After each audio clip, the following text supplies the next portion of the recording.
یعنی پھولوں پر درختوں پر کوئی پھول وغیرہ نظر نہیں آتا تھا، یعنی ہنس نہیں رہا تھا، شگفتہ نہیں تھا، کھلا ہوا نظر نہیں آتا تھا، اور نہ سبزہ زار ہی لہلہاتے نظر آتے تھے، کیونکہ گرمی بے حد و حساب تھی، گرمی نقطۂ کمال تک پہنچ گئی تھی۔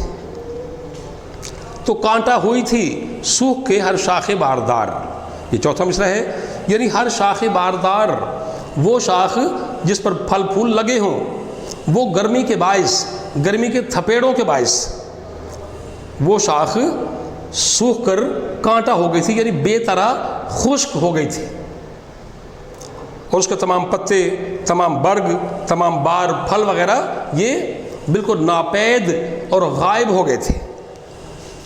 اور گرمی یہ تھی کہ زیست ہوتی زندگی، دل سب کے سرد تھے۔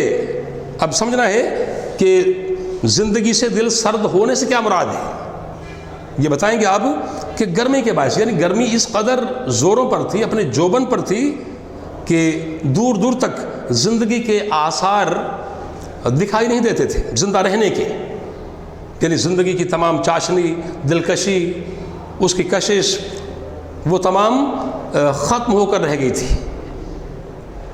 اور پتے بھی، یعنی جو درختوں کے پتے تھے وہ دیق کے مریض کی طرح بالکل پیلے ہو گئے تھے، ان میں پیلاہٹ پیدا ہو گئی تھی۔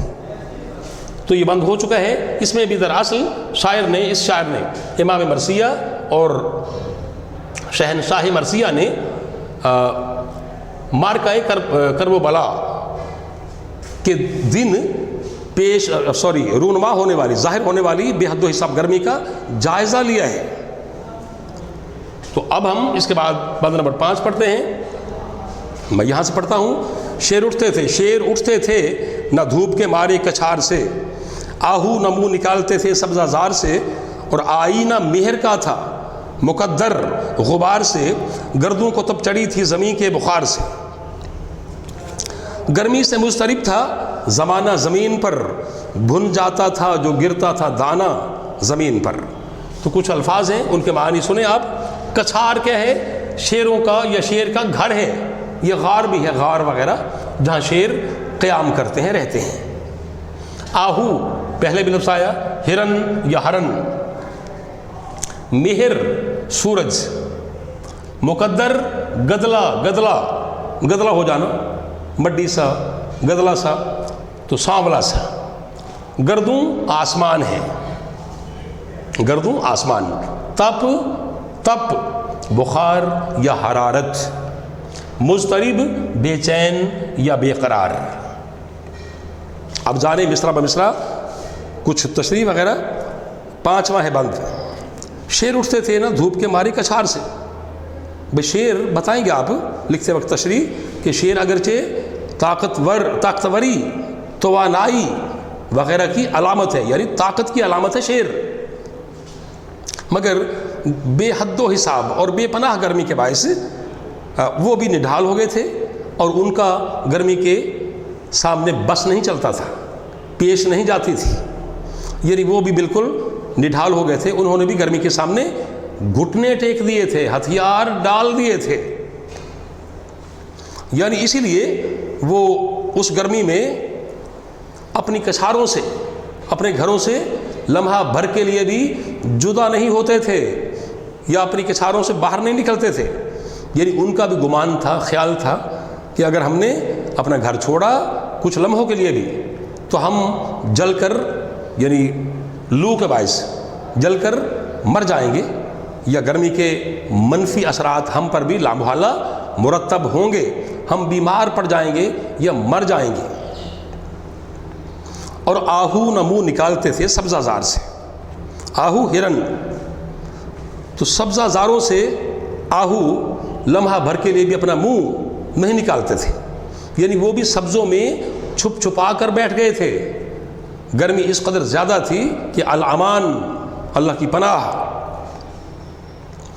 پہلے بھی بتایا کہ آہو اپنی پھرتی اور چالاکی کے باعث، اپنی دوڑ کے باعث، اپنی چوکڑی کے باعث دنیا بھر میں مسل کا یا ضرب المثل کا درجہ رکھتے ہیں، درجہ، مگر گرمی نے انہیں بھی نڈھال کر دیا تھا، تھکا دیا تھا، وہ بھی مرجھا کے رہ گئے تھے۔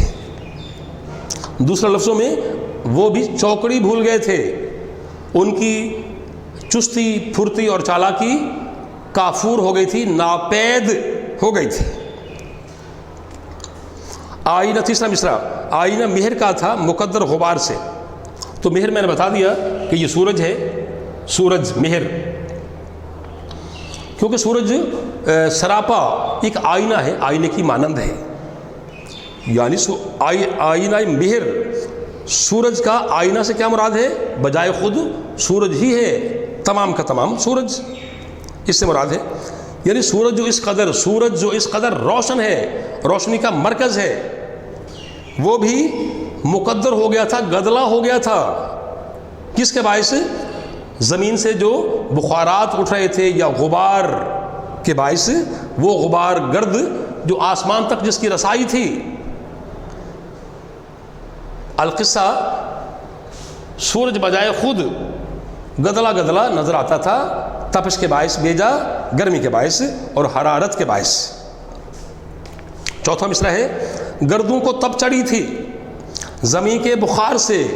گردوں آسمان، بتا دیا گردوں آسمان ہے، تو گردوں کو تپ چڑھنا کیا مراد ہے؟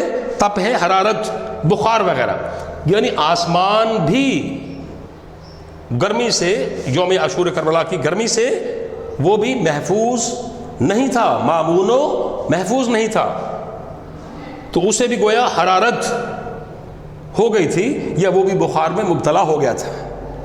تو یعنی یہ بھی کہا جا سکتا ہے کہ اس دن کی گرمی کے اثرات جو منفی تھے، جو مضر تھے، مضر، نقصان دہ، آسمان بھی ان اثرات سے جو مضر تھے گرمی کے باعث، ان سے مامون اور محفوظ نہیں تھا۔ اور پھر ہے پانچواں مصرع کہ گرمی سے مضطرب تھا زمانہ زمین پر۔ گرمی اس قدر زیادہ تھی، نقطۂ عروج تک پہنچی ہوئی تھی، اپنے جوبن اور زوروں پر تھی کہ تمام اہل ارض، یعنی زمین والے، زمین پر بسنے والے، تمام کے تمام گرمی کے باعث بے چین اور بے قرار تھے، یعنی ان کا قرار اور سکون اور اطمینان گرمی کے باعث چھن گیا تھا۔ اور چھٹا مصرع ہے اس کا کہ بھن جاتا تھا جو گرتا تھا دانہ زمین پر، یعنی یہ گرمی کی شاعر نے حدت اور شدت بتائی ہے کہ اگر کوئی دانہ، غلے کا دانہ وغیرہ زمین پر گر جاتا تھا تو وہ، یعنی زمین اس قدر تپ چکی تھی کہ وہ دانہ آنے واحد میں آنن فانن بھن جاتا تھا، یعنی یہ بے پناہ گرمی کی اس نے تصویر کشی کی ہے، منظر کشی کی ہے، جو بجائے خود قابل داد ہے، قابل تحسین ہے۔ اس کے بعد ہم بڑھتے ہیں بند نمبر 6 کی طرف، جو اس کا آخری بند ہے اس نظم کا۔ اس میں کچھ الفاظ پہلے میں بند سناتا ہوں۔ گرداب تھا گرداب پر تھا شعلہ جوالا کا گماں، انگارے تھے حباب تو پانی شرر فشاں، منہ سے نکل پڑی تھی ہر ایک موج کی زباں، تہ پر تھے سب نہنگ مگر تھی لبوں پہ جاں، پانی تھا آگ گرمی روز حساب تھی، اور ماہی جو سیخ موج تک آئی کباب تھی۔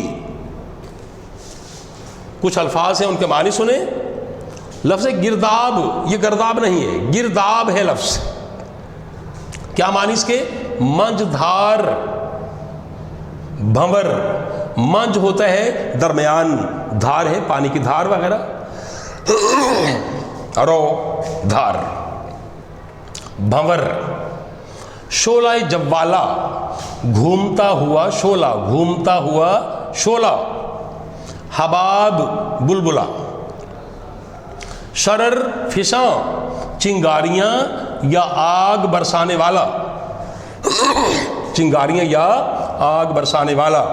نہنگ، مگر مچھ، ماہی، مچھلی۔ تو ادھر آتے ہیں اور مصرع بمصرع آخری بند بھی کھولتے ہیں تھوڑا تھوڑا، سنیے. گرداب پر تھا شعلہ جوالا کا گما، یعنی دریا میں جو گرداب اٹھتا ہے جسے بھنور کہتے ہیں، یعنی وہ پانی جو گھومتا ہے جہاں گہرائی ہوتی ہے وہاں، اسے گرداب بھی کہتے ہیں، مجدھار بھی اور بھنور بھی.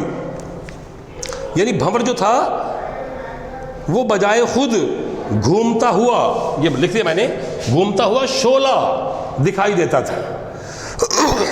گرداب یا بھنور بجائے خود، یعنی گرمی کی حدت اور شدت کے باعث وہ گھومتا ہوا شعلہ دکھائی دیتا تھا.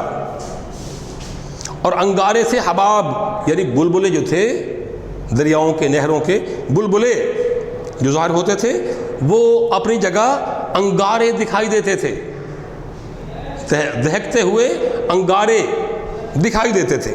اور پانی شرر فشاں، تو پانی تو جیسے چنگاریاں یا آگ برسا رہا تھا.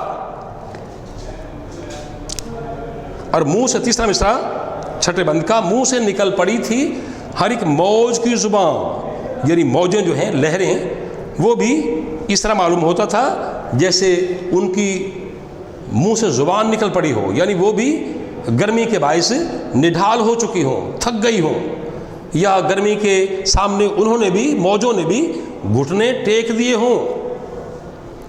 چوتھا مصرع ہے، تہ پر تھے سب نہنگ، یعنی مگرمچھ دریاؤں وغیرہ کی تہ میں چلے گئے تھے، نیچے تک امان اور سکون ڈھونڈنے کے لیے، پناہ اور سکون ڈھونڈنے کے لیے، اطمینان پانے کے لیے. مگر تھی لبوں پہ جان، اگرچہ وہ تہ میں تھے مگر اس کے باوجود ان کی جان لبوں پر آ گئی تھی گرمی کے باعث، کیونکہ پانی بھی بہت گرم تھا، آگ تھا، یعنی وہ بھی قریب الموت تھے، موت کے بالکل قریب تھے. اس میں خوبصورتی یہ ہے کہ دو لفظ شاعر نے بڑی مشاقی اور مہارت سے، استادی سے دو متضاد لفظوں کا اہتمام کیا ہے. تہ اور لب، تہ اور لب یہ دونوں ایک دوسرے کی ضد ہیں الفاظ، تو اس سے بھی اس بند میں بڑی خوبصورتی اور دلکشی پیدا ہو گئی ہے. اس طرح سے ہم کہہ سکتے ہیں کہ اس بند میں یعنی دو لفظ جو ہیں تہ اور لب، چونکہ یہ متضاد ہیں لفظ تو اسے کہتے ہیں صنعت تضاد.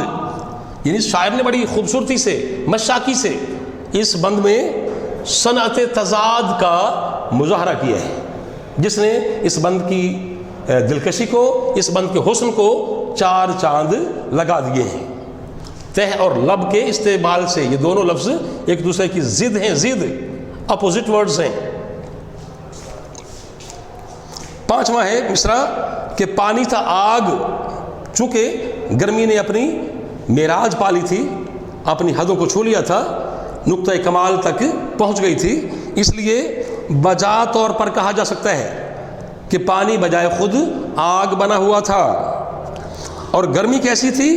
گرمی روز حساب، یعنی جس طرح قیامت کے دن کہتے ہیں کہ سورج سوا نیزے پہ ہوگا اور گرمی کے باعث، حد درجہ گرمی کے باعث العما کا شور ہوگا،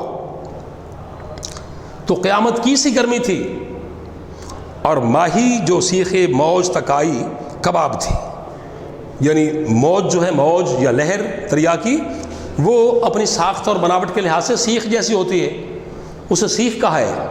تو یعنی وہ سیخ یہاں مراد ہے جس پر کباب وغیرہ بھونے جاتے ہیں.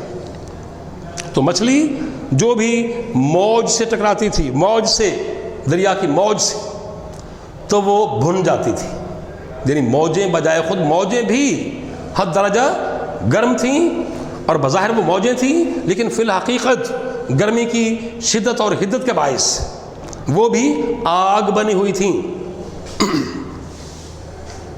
تو محسوس آپ نے کیا کہ کس طرح شاعر نے چشم تخیل سے کام لے کر، یعنی امام مرثیہ اور شہنشاہ مرثیہ شاعر میر انیس نے کس طرح اپنی چشم تخیل سے کام لے کر یعنی منظر کشی کی ہے کربلا کو پیش آنے والی، یعنی مارکہ حق و باطل کے دن رونما ہونے والی گرمی کی بہت خوبصورتی سے منظر کشی کی ہے، تصویر کشی کی ہے۔ تو یہ بھی بتائیں گے آپ کہ ہر بند میں اگرچہ گرمی بھی اس دن معمول سے کہیں زیادہ تھی، مگر ہر بند میں ہر شعر میں آپ بتا سکتے ہیں کہ شاعر نے ہر شعر میں ہر بند میں مبالغہ آرائی سے کام لیا ہے۔ مبالغہ آرائی یعنی بات کو بڑھا چڑھا کے بھی پیش کیا ہے، بات کو بڑھا چڑھا کے بھی پیش کیا ہے، اسے کہتے ہیں مبالغہ آرائی۔ تو مبالغہ آرائی شاعری کی جان ہوتی ہے، شاعری کی جان ہوتی ہے، تو اس سے بھی کام لیا ہے۔ اگرچہ گرمی بھی معمول سے بہت زیادہ تھی، چونکہ خانواد رسول صلی اللہ علیہ وآلہ وسلم کا امتحان مقصود تھا، گرمی بھی اس لیے معمول سے کہیں زیادہ تھی، مگر اس کے ساتھ ساتھ شاعر نے بھی مبالغہ آرائی سے کام لیا ہے، بات کو بڑھا چڑھا کے پیش کیا ہے تاکہ اس کا مرثیہ لاکھوں میں ایک ہو جائے اور امر ہو جائے اور اس کا تاثر بڑھ جائے۔ تو اس کے ساتھ ہی عزیزان من آج کا لیکچر اپنے اختتام کو پہنچتا ہے۔ آئندہ انشاءاللہ ملاقات ہوگی، تب تک کے لیے اللہ حافظ۔